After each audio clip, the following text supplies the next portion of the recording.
Trending hanggang ngayon sa mga madlang netizen na recent viral video tampok sina Coco Martin at Kim Domingo. Paano ba naman kasi sa video nga ay tinuturuan nga ni Coco Martin si Kim kung paano manlaban sa mga fight scene, bongga. Si Kim nga ang pinaka-newest cast member ng serye ni Coco na FPJ Batang Quiapo. Inaabangan na rin ng maraming netizen si Kim sa serye dahil sa mala Hollywood daw na datingan nito. Mukhang marami ang excited sa mga action scene ni Kim dahil trending nga ang video nila ni Coco. Pinusuan nga rin ito ng maraming netizen at kanya-kanyang bigay ng mga hanash nila. Say nila, yung iba pumapasok pa sa military service para matuto. On the spot lang pala kay Coco ang ganyang eksena. So fascinating to see Coco working.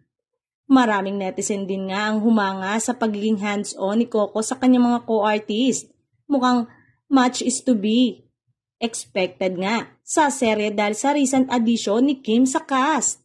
Samantalang, sa pagpasok ng ex-kapuso na si Kim Domingo ay meron pa umanong bigating star ang spotted kamakailan sa set ng Batang Quiapo.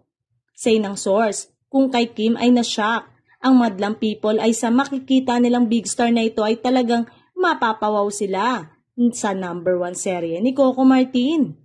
May mga hindi nga daw kasi mag-aakala na maaari palang mapanood dito ang big star na tinutukoy.